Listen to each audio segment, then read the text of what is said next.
The South African economy is still escaping recession, but it grew by 0.6% only in 2023 compared to 1.9% in 2022.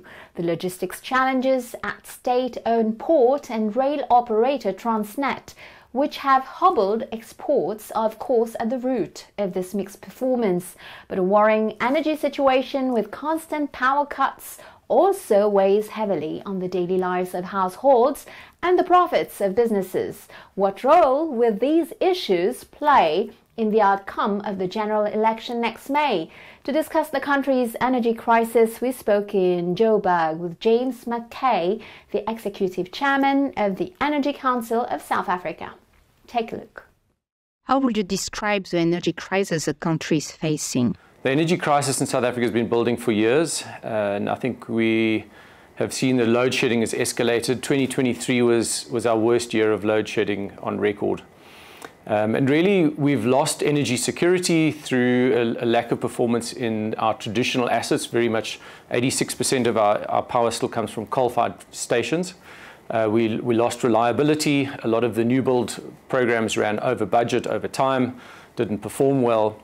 And at the same time, our commitments around the energy transition and building new renewable generation and clean technologies, including gas to power, have also been delayed. And I think these have all culminated, along with what we know that happened is state capture and corruption and a hollowing out of capacity and capability in important organizations like Eskom. And so really these have all culminated in an energy crisis. But we feel the impact as South Africans through load shedding. But the energy crisis is much deeper than just load shedding. What has been the impact of this crisis on business last year and over the last few months? Was it a heavy impact? Absolutely. Load shedding has been very difficult for the economy. I think smaller businesses really take the biggest hit, and it has also definitely impacted employment. What we have seen is a very rapid response to load shedding through sort of increases in rooftop solar. We've got nearly 5 gigawatts of installed rooftop solar in South Africa now, and that is from a very low base in 22. But it's debilitating. Any industrialized economy cannot function without reliable energy and with load shedding. The government has come up with a comprehensive strategy. Could you walk us through it? So the pathway to resolve our energy crisis has probably got 2 or 3 important pillars that it's built on.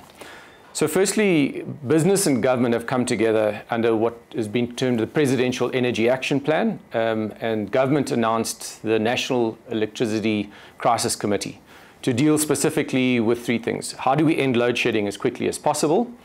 That is largely focused then on the Eskom power station performance and turnaround. The second pillar of that is then to focus on new generation, so rapid deployment of rooftop solar, utility wind and solar, but also accelerating gas to power. And the third leg is long-term sustainability of the energy sector, so it's key reforms. So we know that there is the Electricity Amendment Act is being revised, and that bill is going through Parliament at the moment. There's the unbundling of Eskom as our central utility into a separate transmission company, a generation company, a distribution company. That is ongoing. And then many other market liberalization reforms around wheeling, trading, municipal utility reforms. And a strong commitment from the business sector too. Through Business for South Africa, businesses come together through what has been done, put forward as the CEO pledge. So it's 130 CEOs of the top companies in South Africa have pledged to work in a partnership and support with government and support the programs around energy, recovery of the energy crisis, but also with focus areas on transport, logistics, and crime and corruption. Do you see the energy crisis playing a crucial role in the coming election? So certainly as the Energy Council, we support government and are engaging with government very proactively, but we don't participate in the politics. The elections is really just it's a date in the calendar.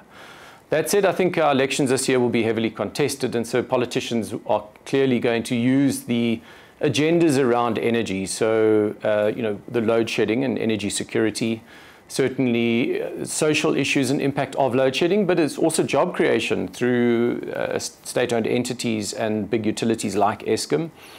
And also very much the climate change agenda in terms of emissions reduction and commitment towards a decarbonisation and shutting, which ultimately has to be done through shutting of coal-fired power stations.